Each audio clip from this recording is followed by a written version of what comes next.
If you are clairvoyant by any chance, if you look in the night, on a clear night, you see little tiny threads coming out, lit threads coming out from every house and moving up somewhere. Oh, that's wonderful. That is... I have What? imagined that happening, but...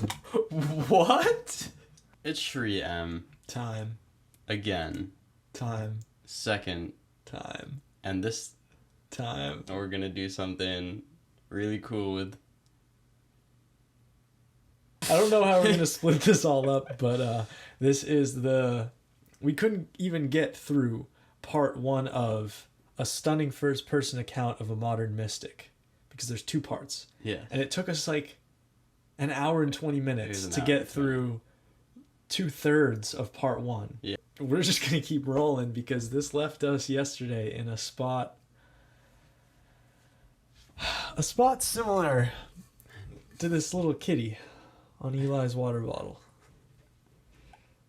Joint, dollar bill, sunglasses, hat. Nothing matters to this kitty. It's just skiing. It's just skiing. And now we'll see where it goes, alright? Yeah, he also poured ash out of his hand at one Oh, point. yes. So, I thought about that because even if he had the ash in his hand the whole time, even if he still needed to have the ash in his hand the whole time, being ready for a moment like that.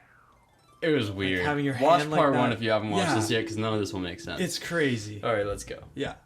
The transfer of thought takes place from this center, from the Ajna Chakra. And the receiving center is the Sahasrara. both of which have to be open. Wait, I'm going to The rewind that receiving again. center from this center too. The transfer of thought takes place from this center.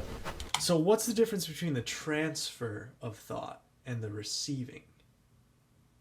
I think just what he's saying. One sends it, one receives it. Okay, I guess I just didn't... I thought transfer being like a back and forth Oh, thing. That's how I interpreted it. Okay. Yeah, I was interpreting send, receive.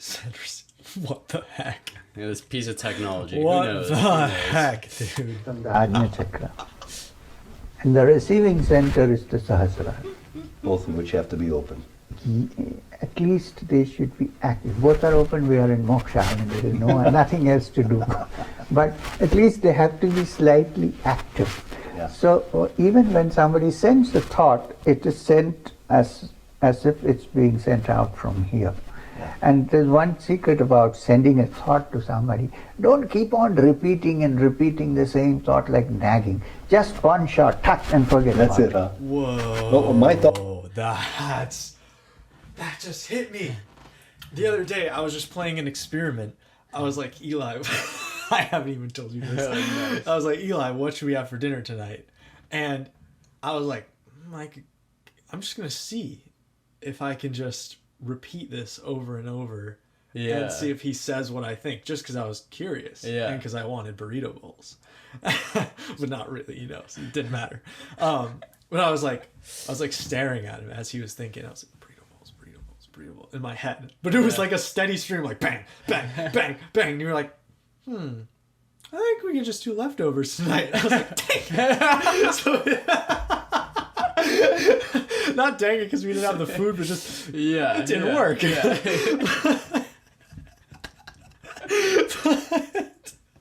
That's hilarious. But yeah, That's so classic. next time I'm just gonna give you one shot. Just laser me. Let's try it. Hit the top of my head too. I'll hit the top of the receiving end. Yeah. I'll just be like staring over you. You'll be like, what? And you'll be like, oh, I know what we need to eat tonight. Dude, what if we became awakened but just used it for stuff like that? Yeah, just really silly thing. Well, according to Shri M, you only get 10% of the power. Oh, that's You a remember good that point. from last night? You said Well, no, that's only if you're going to use it for like bad things. I thought that you... I mean, if you're going to use Say your it. powers on trying to get people to get the right thing for food, I'd say that's a pretty bad thing to use it That's for. fair. All right, let's go. No good or bad as well. What I'm sending you right now is that our microphone's covered by your shawl and I'm having a little trouble hearing you. Sorry. There we go. If you had thought a little harder, I would have taken it off. On a similar line. Catch that. Dude, I'm gonna rewind. It's good enough. Phone's covered. And forget That's about it, huh? Well, my thought I'm sending you right now is that our microphone's covered by your shawl, and I'm having a little trouble hearing you. Sorry. There we go. If you had thought a little harder, I would have taken it off. On a similar line, tell me about, I don't know how to pronounce it, thumo, the breathing and visualization process that builds up heat in the human body, enabling you to live in caves in the wintertime.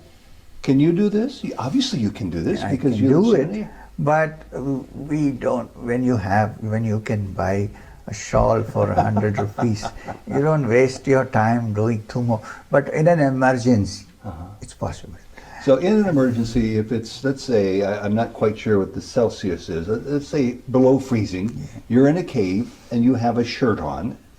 You can survive. You can survive. Not only can you survive, I think you can probably start sweating, because you see, with the thumo practice, when it is perfected, you know, the people who really practice thumo are the people belonging to the Kagyupa sect. Okay. The Kagyupas, whose head at the moment is this young man who lives in Gangtok, in Dharamshala, the other Dalai, not Dalai Lama, but the Karmapa. Okay. You see, he is the head of the Kagyupa sect, and the Kagyupa sect are descendants of the great yogi Milarepa. And they practice this? Yeah, and this even practice- Milarepa itself means in Tibetan language the cotton clad. Okay, before we get deeper into this little story, Yeah. what came to mind for me? Whoa. The stitches in my hand just started really vibrating. Wow. Okay, I'm gonna acknowledge that and move on. That. Oh my. I'm sorry, I can't keep going. This winter, I was we were both deep in the art of challenging yourself. We were deep in Wim Hof's teachings, taking cold showers Wim in the Hof was winter. smiling during this whole section. yeah. And going outside and meditating outside and walking barefoot in the snow, stuff like that. And there came a point where, like, at certain times, it just feels less pertinent and useful to be, like, challenging to the extreme. Sometimes. I don't know. I haven't totally come to terms with that. But, like, what's your relationship to challenging yourself? Because are the challenges helpful? You know, like challenging your body or challenging your mind, saying like, I'm going to sit quietly for 4 hours, something like that. Or I'm going to take a cold shower when I don't want to. That's been extremely helpful for me. But then there's other times where I'm so content that it just doesn't seem necessary.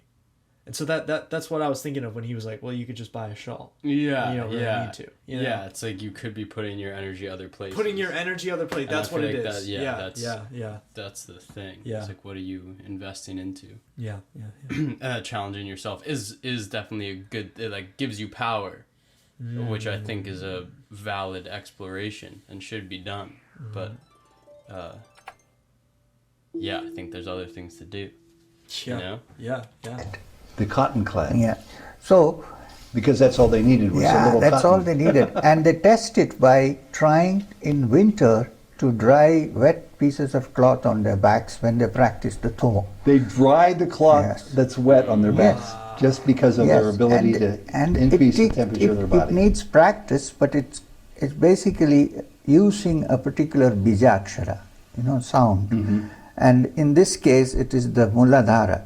The Manipura chakra, which is in the navel area. And it emits a sound. That's the sound is rum. Just like in winter, some people stay warm with rum. This Bija Different type of rum. here is rum. So you keep chanting rum, rum, rum, rum, and visualize a fire being built here and flaring out. And there is a special breathing technique for that. rhythmic breathing. And you had to learn it, or you would have perished in the winter time. Of course, I at would the have perished. height that you were. Although in the caves. Babaji always looked after me, and we always usually had a dhuni, which is a fire, wherever we went. I read many but times still, about it's that. not so easy like in Gomukh and Tapovan. Another really silly question. Forgive me for this. Why so? So he was like trained. Are we talking on like the mountaintops? And he's just that's his book. surviving. Is like I was like an Himalayan apprentice, and here's my book. Yeah, Dude, that sounds so uncomfortable. so uncomfortable. And imagine trying to like take in like teachings. Well, you're just like, But that's the I thing. also need to keep myself alive. That's the thing. Yeah. Is like, It probably is the teaching. yeah, like the yeah. whole thing. uh-huh. Holy nikes. That's like, Maybe that's why the Himalayas are so special. Is that like, you need to be so in tune with everything, or else you're done. you know? Yeah. A matter of survival. It's like what Wim Hof says. It's like when you're in the cold, you are yourself. You don't have a choice. You don't have one choice. You are raw yourself. You can't think at all. Yeah. Yeah. Yeah. Huh. Such emphasis on caves when perhaps you could have built a shelter, a little cabin, or a little cottage for yourself? See, sitting in a cave has its own special significance. You can stay in a cabin and meditate, but it's not the same as staying in a cave. 1. 2. Many of these caves have been used by great yogis in the past. It's like a cathedral where a million prayers have been Absolutely. And 3. Many of these caves, being associated with great yogis who have lived, have contacts with other great beings who may come and go. said. I see. They may not come to our cabin. Yeah. You see? You talk about Oh, man. That also has me thinking of, I don't know if any of you have heard of a teacher named Zach Bush, but he talks about the difference in electrons when you're underground. Higher vibration when you're underground. So I'm picturing like in caves having just a different energy to them than when you're just sitting on top of the soil. Yeah, the whole science of grounding is super interesting. I feel like it relates, yeah. Like walking barefoot outside or having direct contact with your body to the earth, because the earth has a certain electric charge that when the human body is in contact with it, it takes on that electric charge. And that is the electric charge that this whole electrical system runs on when it's running at its best. And that's like what's keeping your blood flowing properly and such things. And then you wonder why places like America have such horrible diseases of circulation and what's the word when something like swells up, gets like blocked, inflammation. Like all the biggest diseases in America have to do with inflammation. Yeah, right. And the new science on grounding shows that it is one of the most effective ways to reduce inflammation, literally standing outside for 10 minutes barefoot. It's like, That's incredible. how far did we have to get from nature to understand that we are made of nature? Yeah. What an interesting thought. I'll just walk outside with what I was given. Rather than socks and plastic shoes on those. Yeah. Jeez. Yeah. Sheesh. You have something else? I got nothing. Sound like you're gonna start. Oh, wow. Incredible. having your Kundalini awakened, and of course everybody in the spiritual world that I've been around in the last 3 decades wants to have their Kundalini awakened. Are most of us destined not to have that happen because we haven't evolved enough? Yes. And also it's not a good idea to force it. I see. Well, it could be quite dangerous It can be terribly to dangerous. those not. Could some of you explain to me that part of it? It's just out of my curiosity. Like why it's dangerous. Why it's dangerous. Yeah. Yeah. Because there's, And what does it mean to force it? what does it mean to force it? You know, like how could you force it open? Yeah. I don't know. I just Because don't from know the my process. understanding, it's like there's a certain point when you're ready. Because Sadhguru, what I've heard him talk about it with Kundalini energy is that it's something that if you have certain social roles that you need to maintain, you might not be able to. It's like a very, very practical thing, like why it's dangerous. That's my current understanding of it. Like you lose touch, it seems, or like you could lose touch with a lot of things around you. Yes. It's like if you have a certain responsibility, you might not be able to meet that anymore with where you're at. Yeah. It's interesting. Which, like, I don't know, I still view that as a good thing. But I guess good and bad. I'm already lost. I've already lost. Yeah, you've lost. I've already lost. Game over. Game over. Be prepared to expect what's going to happen. Because you see, it's a tremendous energy. It's called Parashakti. Parashakti means primeval energy, the highest it's energy. The most potent, inert, and not inert. Not only in basic. us, it's the most potent energy which has created this world, and then after the act of creation has gone back and sat quietly in a certain location in our human system. So to awaken that is no joke at all. You have to be prepared. It's like and you better have a good teacher, I would imagine. Not only teacher, you should be morally sound, and you should have the strength to. Where's this guy been? Where's he been? This is just like so. There's just so many things that I feel like feel like they're either danced around or I can't find the information very concisely. And it's just like, bang, he's just so simple with it. It's just like, it's like he's answering so many questions that I've had. And it just, I feel really good right now. Nice. Yeah. Just, I watched briefly, the one video that I've seen of him that we haven't reacted to was just one, and I just watched the beginning, and he was describing how in the ancient texts, it's a long process to get, he was talking about opening your chakras. Yeah. But he was like, I'm trying to make it simpler. Like, and I feel like that's his main thing is he's like, he's been up there. He's been in the Himalayas, in the caves, with the people that are like the grass that you walk on silently. Like they're just all around, but they might not be putting themselves out into the world and teaching like Sri M is right now. But he's also able to bring it down. Because like Einstein said, if you're not able to simply convey a concept to like a beginner or something like that, then you don't know the concept well enough. Yeah. And I think this is an incredible example of he knows the complexities, but he also knows he's not talking to a bunch of yogis. Yeah. You know what I mean? Yeah. Yeah. This is incredible. It's like every second more that I listen to him, I connect deeper. Because there's some teachers like Ramana Maharshi, it's like instantly, it was like, holy smokes, this is one that I'm really connecting with. But with him, it's like this very gradual thing. Subtle process. Oh, yeah. Withstand what happens, because it's like a Hiroshima Nagasaki.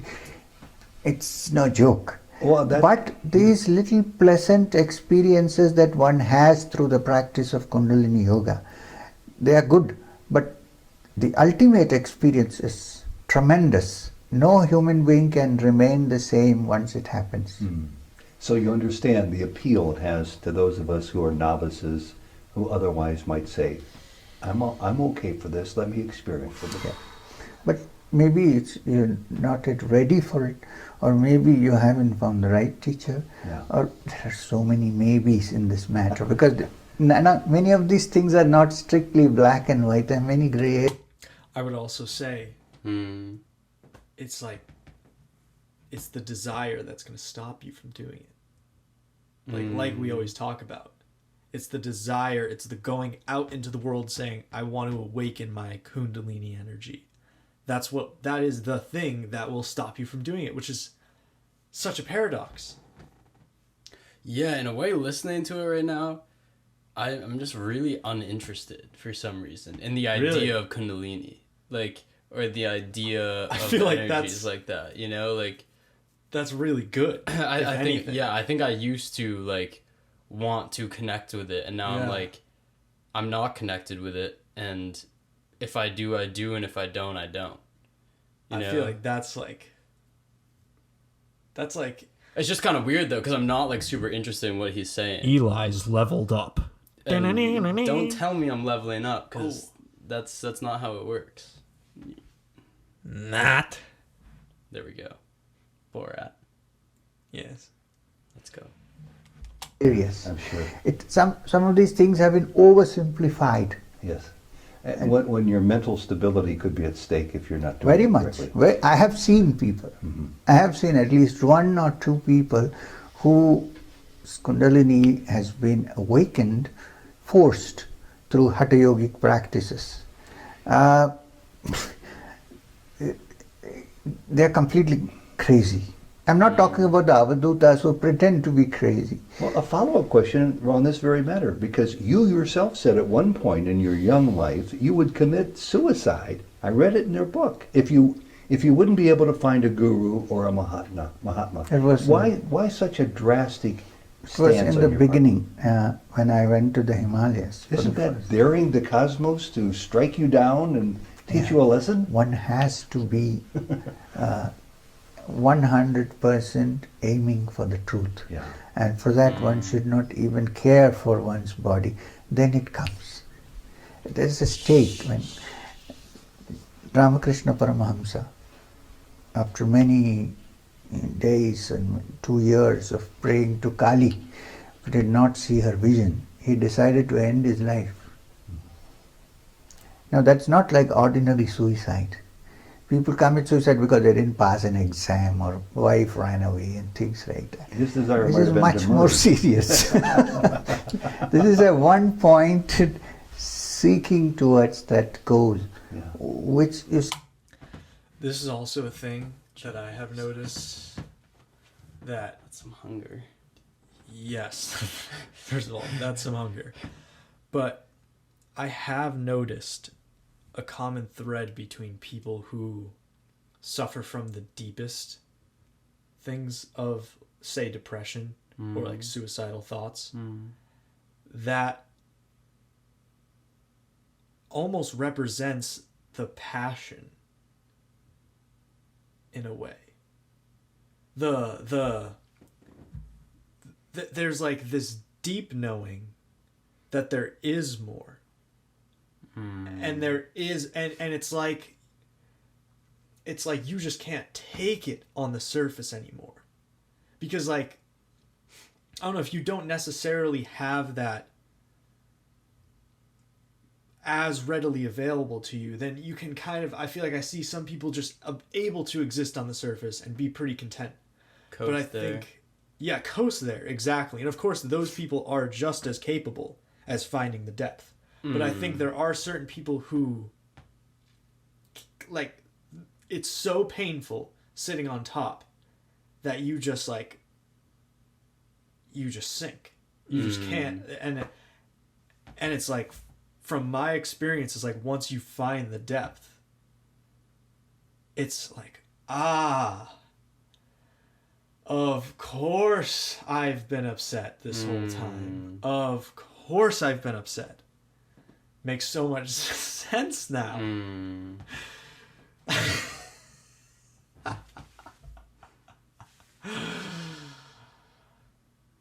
Oh my word. Oh my word. Also,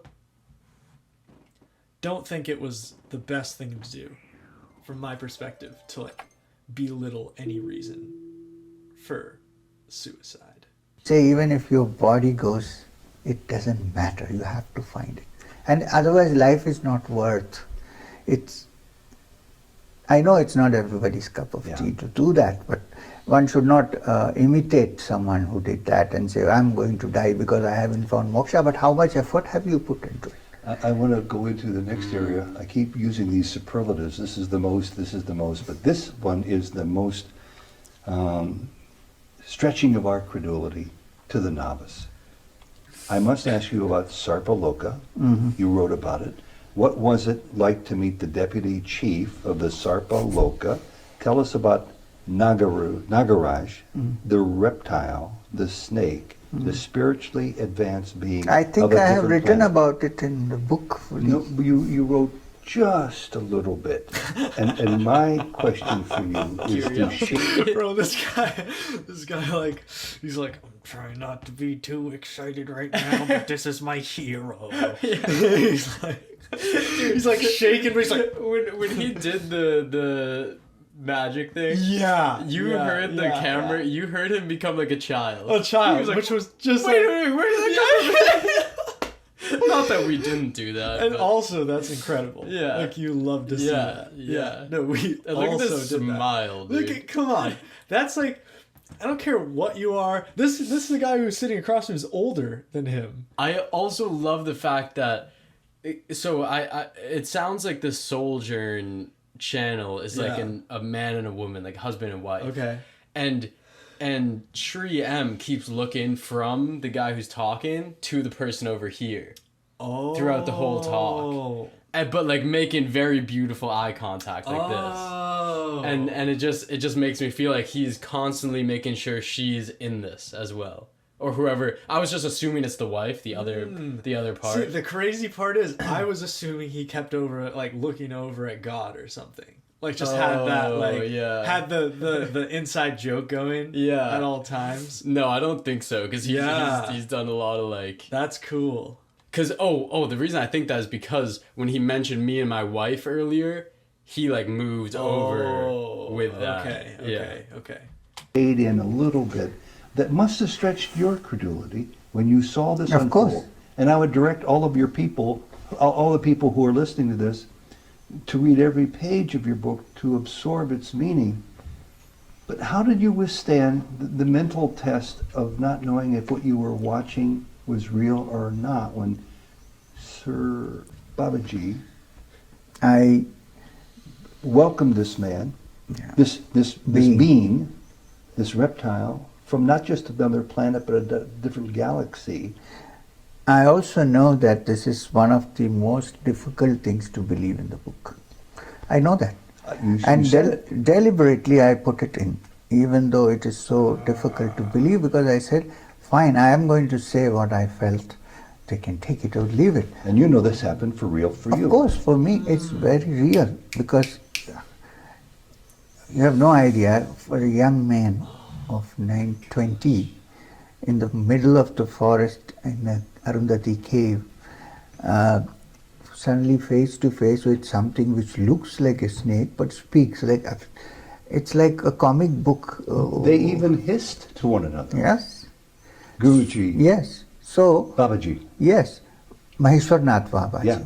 So, and afterwards I have learned that there are many worlds. It's a height of arrogance to think that in this little, in this whole stellar system of which we are just like a particle of Earth, to say that life only exists in this little Earth is, I think, a very arrogant attitude for human beings Well, to that take. you convey. Yeah. What sticks to me. Of course, it's cool what he was saying about the whole arrogance thing. Like that.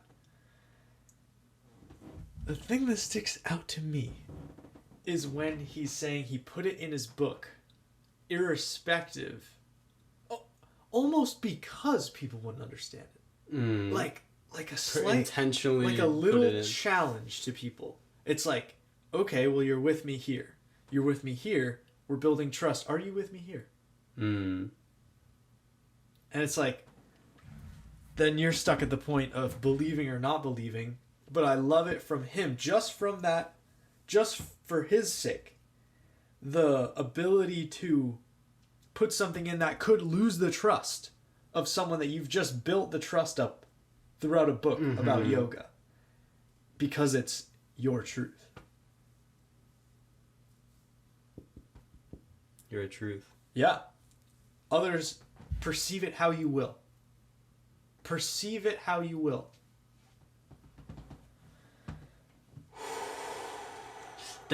that's one of the things that's been like, it's always been interesting for me in dreams, is interacting with other dream characters.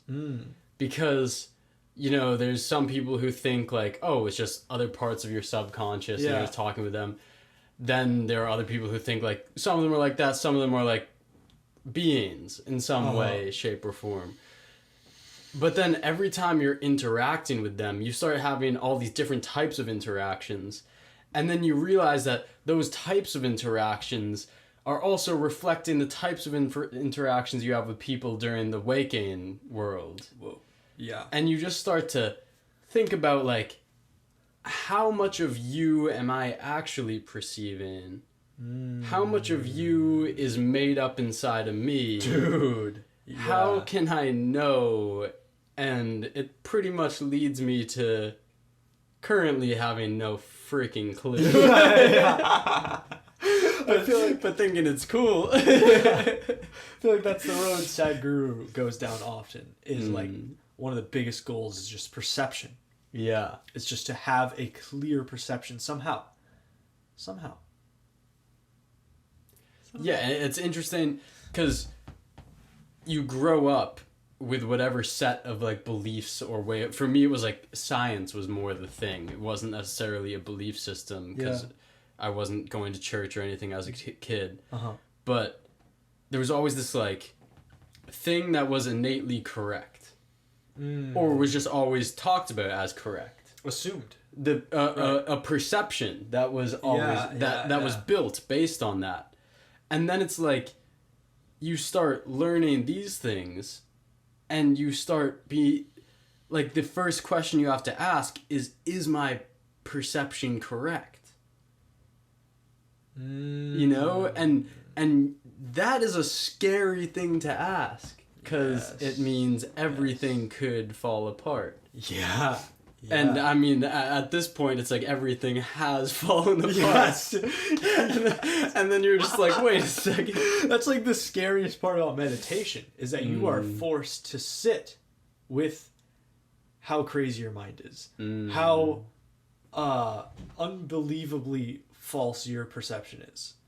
All those things, you are forced to do that because what else are you going to do when you're just sitting there? Because other times you can distract yourself. It's like you can do your best to distract yourself while you're meditating, but it's a lot harder to. Yeah, and then is it really meditation? Like, yeah, you know? Yeah. But yeah. Whew. Holy moly. Holy moly. So are we saying that he talked to serpents from a different galaxy? We're saying that. And hey, it's like this. Here's where I've gotten. I'm not going to just sit here and believe it. Yeah. I'm going to say, this is where I've gotten. Let me explain where I've gone. Let me explain where I'm open to it until I experience it. It's fair. It's like, it's fair take. I'm open to it. I'm not agreeing or disagreeing. I'm not saying it's true or not because I don't know. How could I without experiencing it? And even if I did experience it, it would be a pretty tough thing to tell all of you. It'd be like, that would just sound like it would feel... This is another thing I've been struggling with. It's like if I experience something like that, it would feel like ego to say it. But that is just... my perceived ego. It's meta ego. It's my perception that you are all thinking I have this big ego, but I shouldn't care. You know, I could tell you anything, and I'll know within myself if it's ego or not upon reflection. And that's the thing, is so much of the time when someone else does something, I'll like call out in my head if it's ego or not. Just like first thing, be like, is this coming from a true place or whatever? Yes. But I don't know. That's the crazy, because you think you know. Yeah, so it's like, but it's like, how do you even start at that point? Because then it's like, I don't know. Yeah. Like all you can do is feel it within yourself and be like, that was from ego. That was not from ego. That was from ego. And then that's all you can really know. And that's all you can know. Yeah. It's messed. It's and messed. can the rest just be da da da? That was some like Alan Watts. Alan Watts. I love it when he says that. Yeah. Made that lesson very well. People have to deal with the vehicle in which the lesson is presented, the manifestation in which another being. We could far more readily perhaps say, okay, I understand how a being similar to us might come here, but the way you describe this being is what stretches the credulity for a lot of people. And I'm personally very happy you put it, because as a journalist, sometimes I have a quandary. Should I go into this area or not? But since you did it so bravely, I wanted to do it too, because it will cause people to come to a breaking their point. barriers. Yeah, to break through their barriers, or to back off and just stay in their own comfort zone. Yeah. If they don't want. Because, you see, there are worlds where there are beings who don't look like us. Yeah. And the Nagaloka is a world populated by highly evolved beings who are in the form of serpents. And for me, it's not, I have no doubt. No, you've seen it. But serpents cause original sin, of course. Yes. Right. Bad snake. Bad. Oh, dude! Dude! That's why it's the mascot! This is actually, see, it may look like a stuffed animal from Walmart. With one actually multi-dimensional being. Yeah, this eye sees normal, this eye sees all. So. That's not hot glue. That's not hot glue. Do not. Dude, well, that's why it's the mascot, though. Yeah. Yeah. This is that snake. Sure. So you have no doubt. I have no doubt. Not only that, I haven't written about it, but later on I had 2 visitations to the Nagaloka. I have seen that it's populated. So you've been there. I went there. That's not only, as I said, on another planet, it's in another It's galaxy. another galaxy, it's another sphere. And these You are see, highly evolved spiritual beings who Yes. can change their forms, which I'll get to later. Yeah. But you can't go there with your physical body. So you are teleported. No. Okay, what word would you use then? You see, human beings have not only the physical body, but they also have a subtle body which fits into the physical. Okay. And looks very much like the physical, except a little more glorified than the physical. And it can, with proper training, leave the physical and travel. And most people, all people actually do that unconsciously in the night when they go to sleep.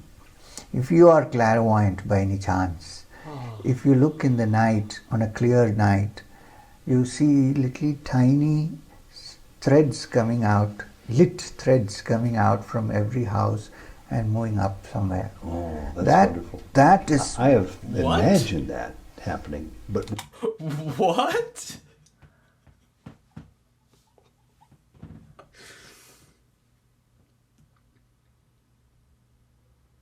That all landed with me so well. That brought me to some very specific dreams. Yeah.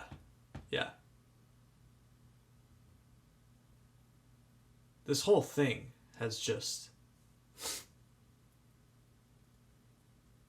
I don't know. Do you need validation for things you've experienced? I don't think so. What? I guess that's just where I'm going. Yeah. It's like, in a way, this whole video feels very validating to me. Because it's like the crazy stuff you've experienced is so real. But there's also another part of me that, like, if I were to sit with that for probably 5 minutes, I'd recognize that I didn't need this at all. You know? But in the moment, it's like, you get a little excited, but then I gotta reel it in. Reel it in, just like, remain in the stillness. Like, if he were to say the opposite, I should remain the same. You know? And that's the tough part. That's the tough part, because you have this feeling like this is a person to look up to. This is a person to look up to, and like what he says is the truth. And it's like right when you're looking up at something, you know, game over. You think you're standing somewhere. Yeah. Jeez, it'll get you. It'll get you. It's like every corner you turn around, it'll get you. Yeah. It's like you're But I like how we're becoming aware of it. That's like, it's cool. It's like, hey, whoa, I see you there. It's like biting my neck. I'm like, I see it. No, I see it. I can feel it. I can feel it. Then I fall back asleep. And then I wake up and I can see it. And fall back asleep for another year. Snake. That's the exact process. Yeah. With no basis of fact, because I'm not. It's just, are people following anything we're doing right now? Because I feel like we're just saying stuff at this point. Let us know. Because it all makes sense to me. Yeah. It all makes sense to me.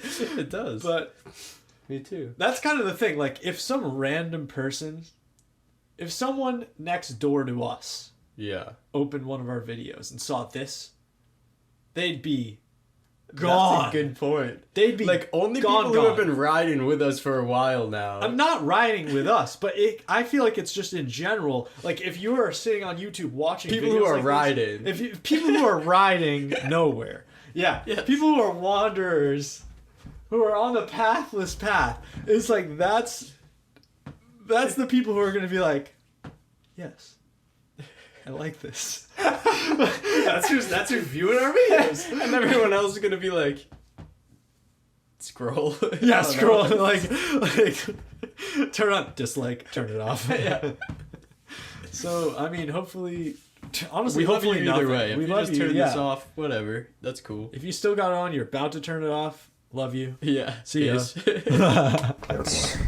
So you actually, this are we, meaning we who have left our bodies in deep sleep and are going to various places. But when you see a dream, it's usually a mixed up stuff that you have in your memory when you come back. Very hard to make sense of it or even recall it properly. Yes, yes. You said in your book, I believe you said it in your book, that you experienced ridicule about talking about the Sarpaloka, about the experience of Sarpaloka and Nagaraj. Did you experience it in a wholesale, unlimited amount, or just a tiny amount? And are you worried? What is that? Ridicule about including in your book your experiences with Nagaraj. No, I personally thought that this is too much to believe, stretching things too far. But I said, let it be. Well, I'm glad you did. I'm very glad you did.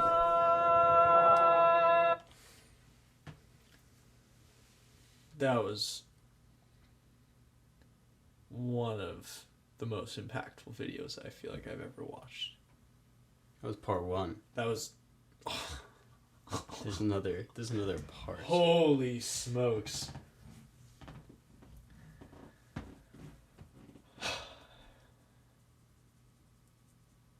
Did you get that? I only sent it once.